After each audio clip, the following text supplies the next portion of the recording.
What is up, everybody? I'm NoLucksGiven, and today I wanted to talk about tempo in Storybook Brawl. And you may have heard this referred to by another name, but basically when I say tempo, what I mean is playing the best board every single turn. Not really focusing on huge plays like I normally do, but just looking at the shop and saying, how can I use this shop to make myself better right now? Not really focusing on the future, but rather just the here and now. The current patch of Storybook Brawl is very tempo oriented. Basically, units get stronger every time that you level up and games are over much quicker, so you're not going to have the time to assemble the perfect comp, get all the treasures that you need and all of the trees, which makes tempo a very important concept. It's really good to just focus on the current brawl. This is something that I've wanted to do for a while in a video, but today's video is going to be a little bit like a quiz. Every time I make a decision in this game, I want you to pause the video and think about what play you would make. How would you get stronger for the current board? How would you play the best tempo? And you might find it easier. I have also created an article for this video. You can find a link to that in the video description below. That'll have a screenshot of every decision that I make, just so that way you can follow along easier. It's probably best if you read that article first and then come back and watch the video and see how things play out. I also just want to say before we get started that there is no 100% correct play in Storybook Brawl. Different players are going to play the same exact game in totally different ways. I also don't play tempo every game, which regular subscribers of the channel will know, but in this game I wanted to just very simply take a look at each individual shop and say, how do I get better this turn, mostly for simplicity for the purpose of this exercise. We're going to take a look at the fates for this game, and PVDDR recently wrote an article for StorybookBrawl.com about the best characters to be destined to on the fates, and I mostly agree with his assessment. Crafty is going to be the best pickup here. Arguably, Rainbow Unicorn could win some fights, like we'll see this fight against an opposing Crafty. Rainbow Unicorn would have won that, whereas Crafty just ties. But I think that Crafty is just going to be so much more synergistic with our hero power. For turn 2, I will pick up another Crafty and a Magic Research to make that a little bit stronger. If I wasn't playing the Fates, I would probably just roll here, but I know that we're going to start next turn by picking up a Crafty, and I want to get into the habit of casting spells. If we are playing tempo, which we are, we're just trying to play the best board every single turn, and Magic Research just giving us that +1/+1 won't actually help us win this combat, but hey, we'll keep the Magic Research and we're rewarded a little bit for just trying to be as strong as we possibly can. On turn 3, we will complete our destiny with Crafty, and we basically have to go with Jack's Jumping Beans here.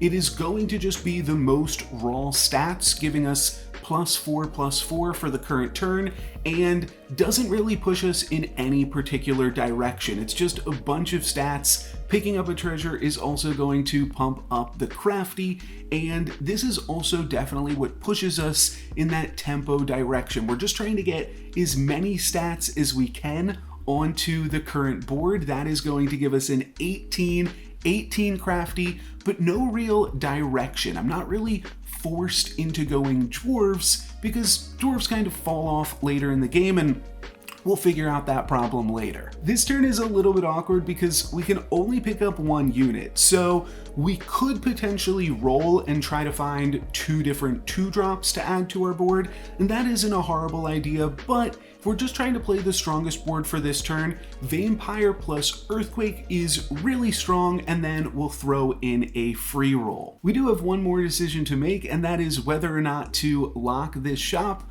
I am going to lock it. I think that it is strong enough for next turn, and we'll talk about that when we get there. But we'll see how this Earthquake does for the current battle, allowing us to completely knock out 2 of my opponent's units. That is going to allow us to easily win this combat, grow our Vampire a little bit and hit Pup for 8 damage. Pretty nice.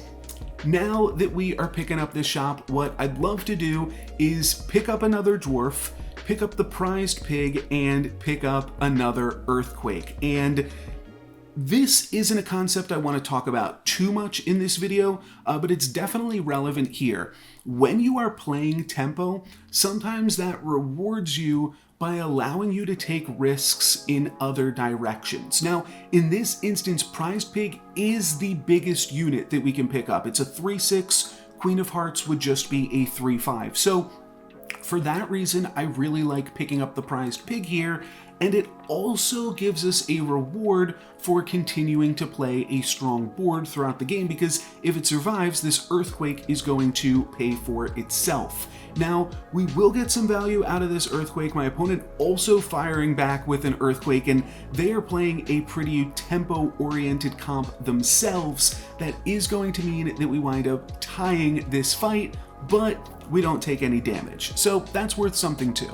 On this turn, I like picking up the doubly. We might not hang on to it forever, but for the current turn, it is at least a 6/6. Technically, I'd say that it's a 4/4 because it means that now Tiny is getting -2/-2, but I think that we're strong enough. I think that last turn we just ran into an opponent similarly pursuing a tempo strategy, but picking up this Queen of Hearts, picking up this doubly, I think is going to be strong enough that we can bet on ourselves yet again. Here's another little reward card for us, casting For Glory.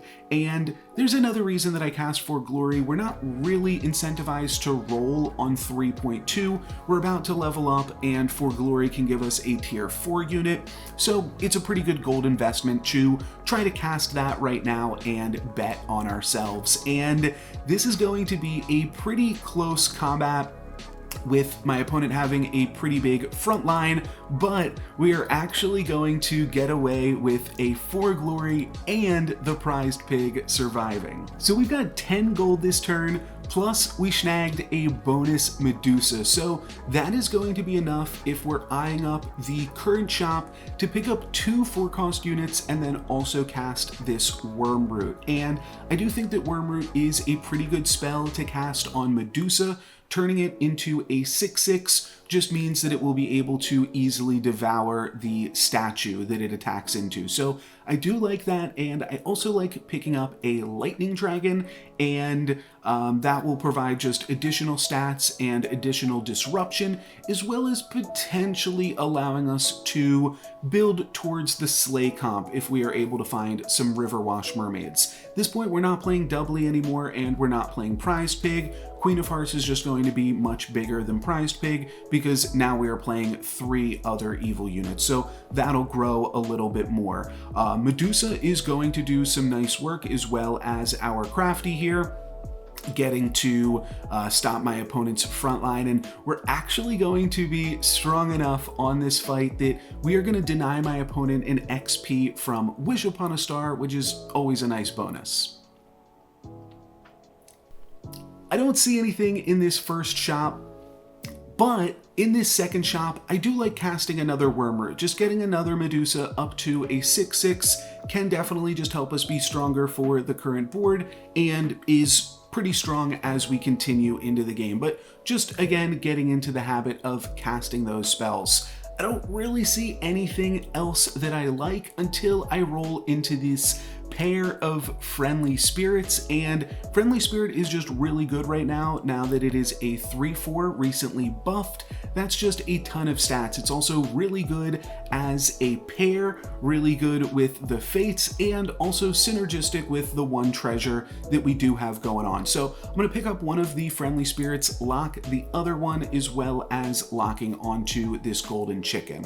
And we can see another opponent kind of unintentionally or by default playing Tempo, with Loki trying to win a Wish Upon a Star this turn, and we are actually going to make it out of here with a win against Loki as well, and deny another opponent that bonus XP, and that's just another reward for playing such a nice Tempo game. I'll pick up the Friendly Spirit and Golden Chicken, and then when I roll into Stone Skin and Lady of the Lake, Obviously, those are going to make us just a little bit stronger this turn. Lady of the Lake being really synergistic with both of the friendly spirits that we've picked up, both because it gives them more health to give to everything else, so you're getting double use out of your supports, but it's also a ranged unit, so it's really good for those friendly spirit buffs to land on the lady. And that should all make us pretty strong for this combat.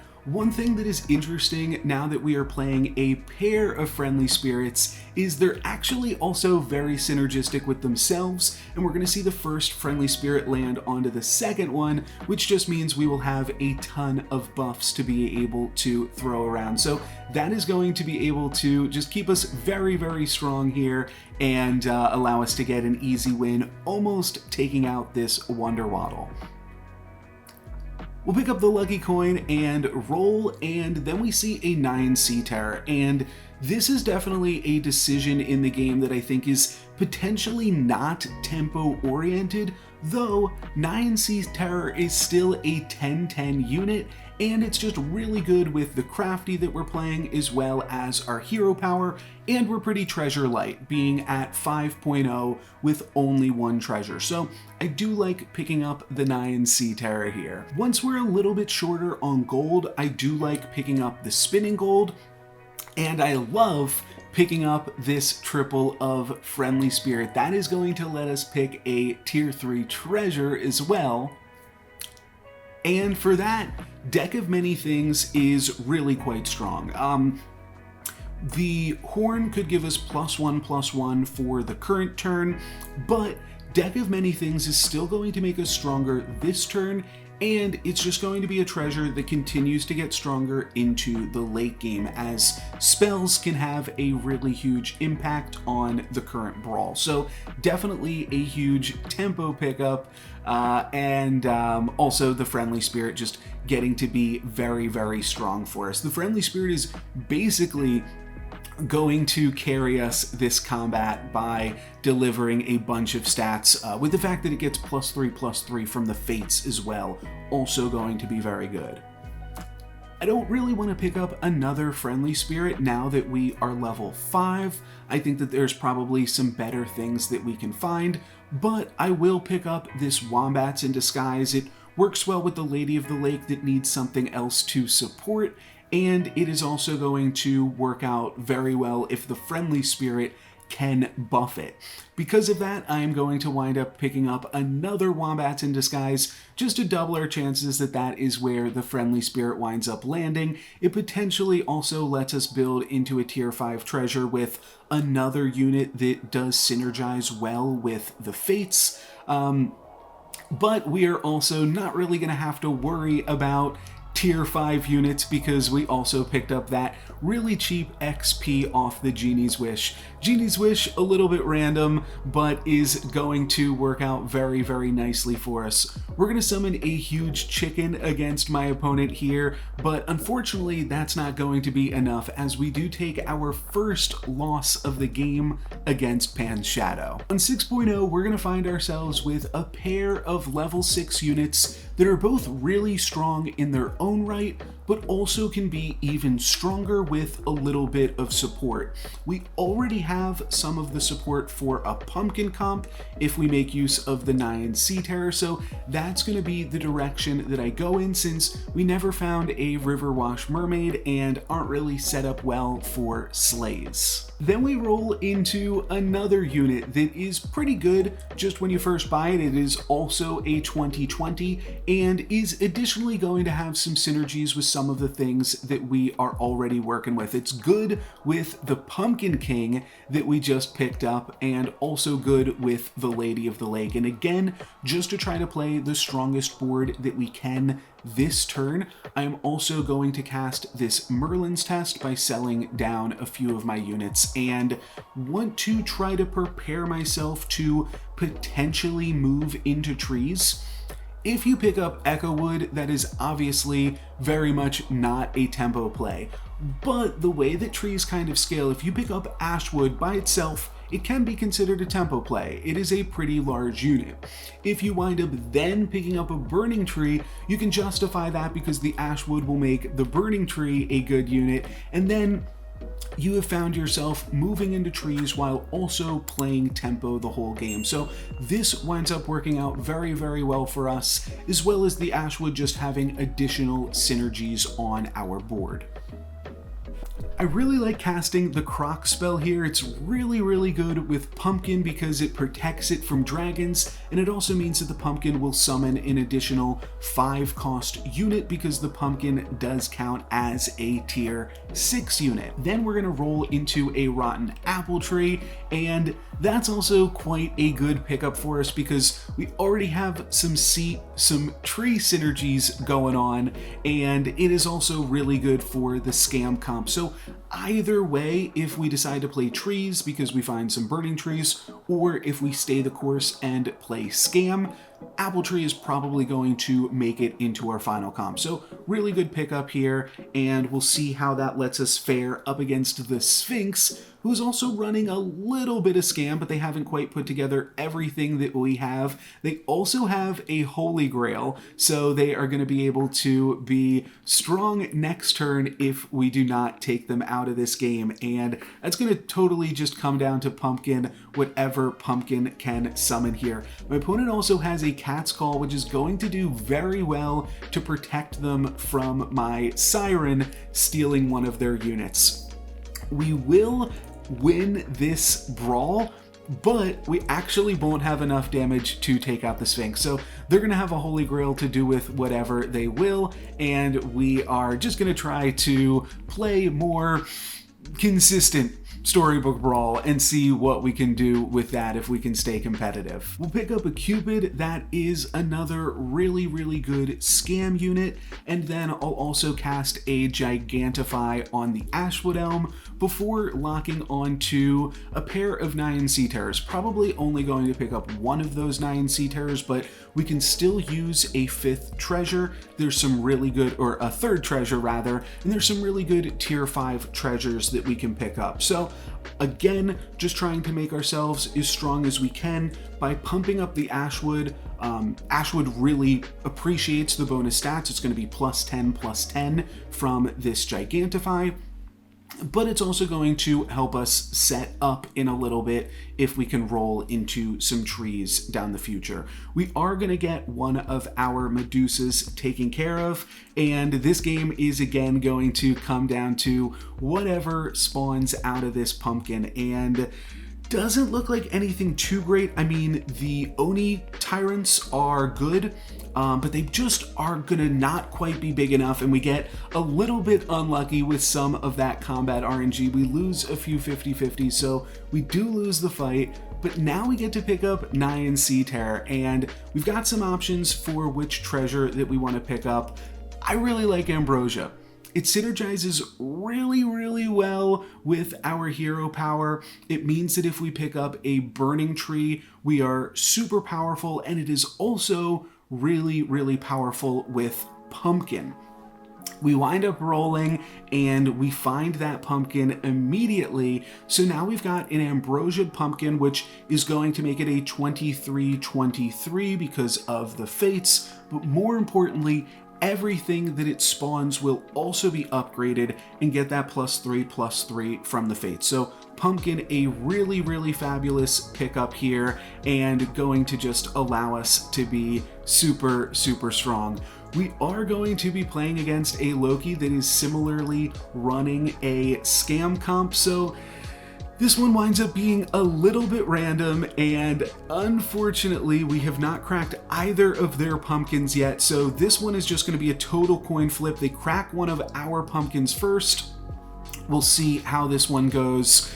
We'd like to crack both of their pumpkins in close succession, but it looks like we are going to crack their second pumpkin first, which means that they're going to get full value out of their other pumpkin. We still have a full pumpkin too, but they've got a bunch more units. Medusas in the front are a little bit awkward, and they are both going to wind up getting attacked into before they can attack, and then we crack another pumpkin for my opponent, and that's just going to be way too much for us to deal with. Our own units actually take each other out there in the end. So we take a little bit more damage, but we're playing up against the Ghost, and we've got cheap spells this turn. So we could go ahead and cast this knighthood. We don't really need to cast it on the pumpkin because that already has ambrosia, but it's a really cheap knighthood. So I think that I am going to cast that on Ashwood Elm, even though I think it's more likely that we play Scam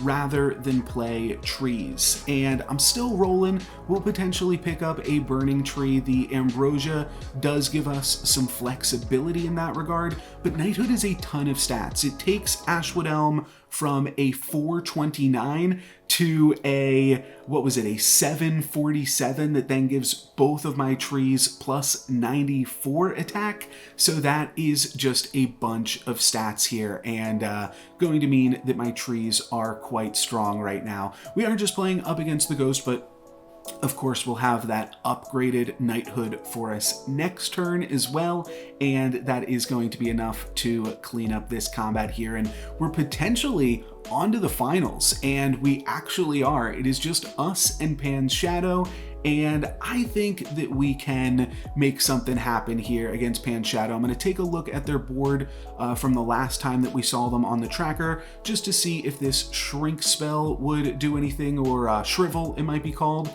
Doesn't seem like it is going to be super good. I'll cast the Drink Me Potion to take a look at some other spells, but really not super excited by any of those. I am excited by a Pigomorph though. Pigomorph is the best spell that you can cast in the late game.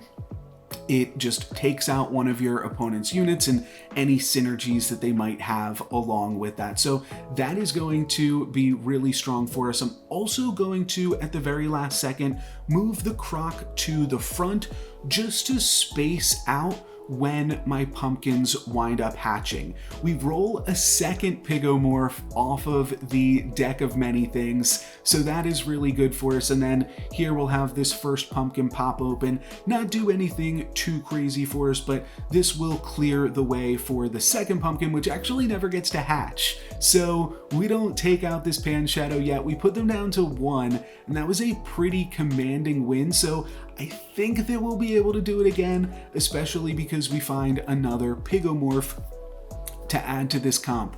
I'm gonna roll 2 more times, and then I am gonna take a look, see if this lightning dragon would be good at all for us too. And same thing with the shrivel, it's just not big enough, but Cupid could be big enough, and we still have enough gold to pick it up. I think that it is going to be worth it to just go full Scam and not worry about this Ashwood Elm for the final fight. And I think that makes us a little bit stronger. I could definitely see going either way with that. Playing the Ashwood Elm would allow our pumpkins to summon slightly higher cost units, so that is definitely a trade-off to consider. Our deck of many things, though, is going to cast another Pigomorph for us and just continue to be super lucky. So that is really good. And again, we are actually going to wind up taking out Pan's Shadow here before they are even able to crack into our Great Pumpkin. We are just going to take them out with our front line and some spells and stuff. So that's going to be it. That was kind of an interesting game. We really just played tempo every single turn, which, like I kind of touched on at the start, I don't always think that that is going to be the best play, though the Fates, I think, definitely lends itself to being a little bit more of a tempo-oriented hero. Obviously, you do want to make triples on the Fates, but it's not any easier to triple on the Fates than it is on other heroes. And once you've completed your destiny, the Fates hero power doesn't really do anything. So Crafty with magic beans just wound up being a bunch of stats and not something that pulled me in any particular direction. Sometimes with the Fates, you're going to pick up like Happy Little Tree, or you're going to pick up Wizard's Familiar, and those can definitely pull you in one way or the other, but Crafty doesn't really do the same thing, like I said, because dwarves aren't really that strong once you reach level 4.